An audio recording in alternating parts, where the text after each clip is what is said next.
And if you're looking for stuff to react to, then it's definitely not going to be in line with your strategy. But that client might not have a strong enough opinion to cut through any noise to get any reward. Is it shows your audience that you have a finger on the pulse of what is happening in your space and therefore gives you further trustworthiness and authority on that topic.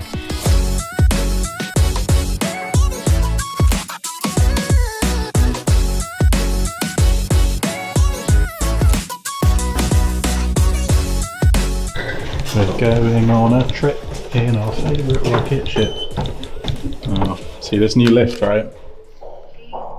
You have to scan your key card before it will let you do it. And that is your key card. One of the problems of working in a massive office. Is there's just key card access to absolutely everything. There it is. And just so I don't forget, this is my office key card because I have so many.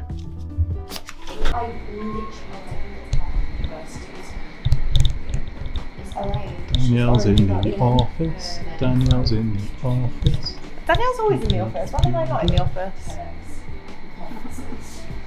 I'm not in the office on Tuesdays, Wednesdays and Fridays. But on like a Thursday, when am I not in the office? I'm always in the office. That's my marketing manager. So, how long does a reactive post take versus how much reward do you get from it? So that's a really open-ended question because it depends if you have an actual opinion on said reactive piece of content. So from our perspective, we have an array of news coming in that we know is suitable for certain clients. However, that client might not have a strong enough opinion to cut through any noise to get any reward. That's fine, you just don't post about it. But if you do have the right opinion and you land at the right time, aka as everyone else is talking about it, you're gonna reap a lot of rewards. But if you also see a lot, But if you have seen an idea go around that whole day, aka somebody's just launched a new shoe, pretty famous, or let's say Kim Kardashian does something with Skims, God forbid, and you see it all over LinkedIn, Instagram, TikTok, wherever you're wanting to grow your audience, don't be afraid to join in that conversation. It might not pop off, but it might get you talking to other people that are talking about the same thing as you and therefore could be one of your target customers. So get stuck in. The worst thing that can happen is that you get no likes. That's okay. Okay, so here is why posting reactive content is so important. First and foremost, what the hell is reactive content? Reactive content is you posting content that is reacting to something that's either trending or it's like a current affairs thing or it's a news article that is relevant to your industry and your expertise. And the reason why commenting on trending news articles, current affairs, and things that happen in your industry is so important is it shows your audience that you have a finger on the pulse of what is happening in your space and therefore gives you further trustworthiness and authority on that topic. It is worth noting that 3 out of my 5 best performing posts I've ever posted on LinkedIn have all come off the back of trending news articles. And the reason that these things do so well is because they're already topics that people are talking about. And by you jumping on that bandwagon, giving your expertise and your opinion and your knowledge that maybe other people might not have, you're positioning yourself as someone who knows what they're talking about and also someone who's able to respond to things as they happen. So if you want to start being a real authority in your space, make sure that you're including reactive content into your content plan. And the easiest way that you can do that is by signing up to the Kirt the Klowt platform, where we're bringing in a new feature very, very soon that's going to send you news articles in your niche that you should be talking about. But failing that, jump on over to LinkedIn News and it will give you a list of all the things that are trending on LinkedIn specifically. Obviously, different platforms have different ways of kind of pushing out trending things, but if you're on LinkedIn specifically, go to LinkedIn News. If you're on TikTok, have a look at trending audios and trending trends. And if you're on Instagram, have a look at what's also trending in your, what's that called? Explore page. Sorry, last bit was like wild. Thank you. It was an emotional roller coaster when we got there in the end. Just on my way to the Excel PA show live today, which is an interesting one. But Amelia is a guest on a podcast that I think is called the Crowdy Files. They're doing a live recording. Her wonderful VA is also on it. So just wandering over to the Excel now from Custom Mouse.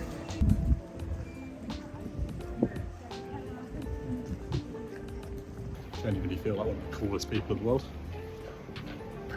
Red carpet for the PA show. Living my dream. It's an absolute trek to M5. I've just made it. I'm gonna check in now. So I was looking for the keynote theatre, and it's actually quite a big room. I was expecting it to be quite tricky, but I've literally walked in and it's in front of me. So that makes my life a lot easier. Now, just the hard bit, finding the boss. Yeah, this place is genuinely a maze. I've no idea if you can hear me, but I am just walking around. This place is huge. Trying to find Amelia Sordell. Hide and seek. Yeah, no idea. Just walked around like 3 times. Cannot find her for the life of me. So best bet is to set up the gimbal and wait by the keynote theatre. So after all that, my time was wasted walking around there. Got a bit of B-roll from the vlog, which was nice, but turns out they are basically at the entrance. So another marathon, but hopefully next time I'll be recording with Amelia. Massive success. I found them. They've been hiding from me, but reunited and on our way now. So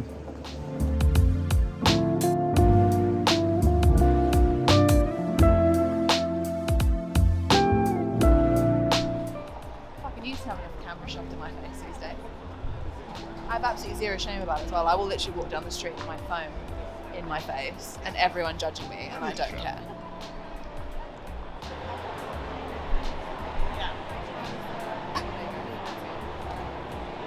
Should we go to that stand? This is the woman that runs my life, by the way.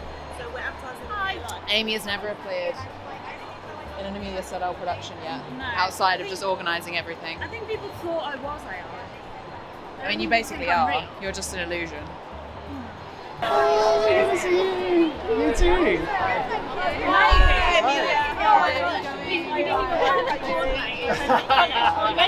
This is Ollie, my lovely video. Hi, nice to meet Nice to meet you. How are you? Great, thank Nice to meet you. Good. Nice to meet you.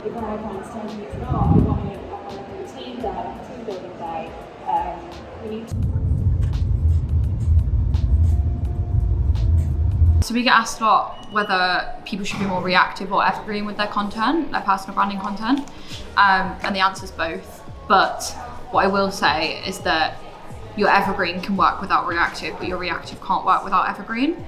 So if you're constantly being reactive to what's coming up around you, you can't really have a strategy, you know, and you also can't predict that there's always going to be something for you to react to. And then if you're looking for stuff to react to, then it's definitely not going to be in line with your strategy. So you always need to have a baseline of evergreen content. Like, you shouldn't be trying to just have reactive content. You should always have a baseline of evergreen content, and then you can build reactive around that as and when it's necessary. And if there's a week where there's nothing to react to, then you just stick to your evergreen content. That's not a problem. The problem comes when there's nothing for you to react to and you've got no evergreen content to use.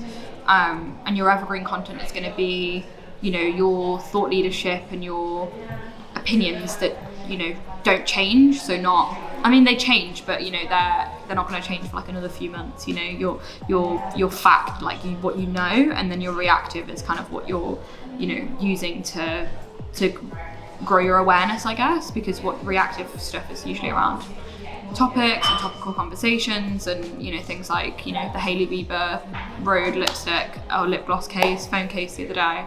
That's going to get you awareness because a lot of people are talking about it, they're interested in it, but people aren't going to know you for that subject topic. What they want to know is, you know, your evergreen content, and that's how you're going to build a following and build, you know, like an actual community.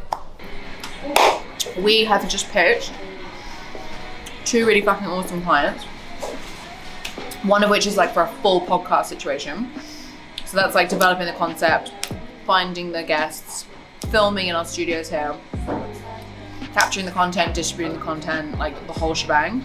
And that's with like, it's funny because it's a really mundane company, but actually the person who runs the business is really cool.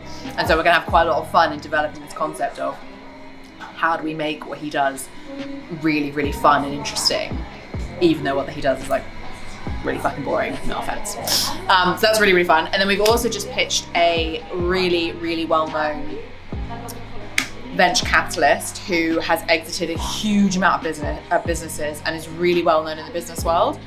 Fingers crossed, we've got it. It's looking really, really promising, so it's very, very exciting. And we've also had 2 onboardings in the last week, which has been amazing. One of which is with SAP, which is obviously one of the biggest software companies in the world, which is fucking amazing. And the other one was with a consultancy that's based here in the UK.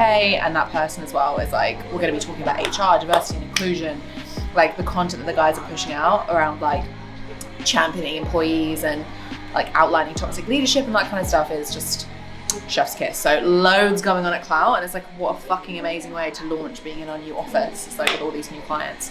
Oh, and we've got a pitch meeting on Monday with probably one of the most well-known business people in the UK. So fingers crossed we win it. You can't plan community engagement because you never know what someone's going to post. The main tip I have is to follow people's content that you like and people who speak about the topics you like, and they always have something you can comment on. If I'm struggling to find content, if it's on TikTok, I follow the hashtags, click on the hashtags for relevant content. It also might be a case of finding new people to follow in the same topic or what you're interested in. So you have to be reactive when it comes to community engagement. Everything In the bin. dans le poubelle. Like I'm getting a 0 out of 10 on organisation in my Your bin's full. I'm sorry. It won't even go in the bin. Because the bin's already full. Oh my god. How is your system even like working? It's slow like me. Sweet baby Jesus.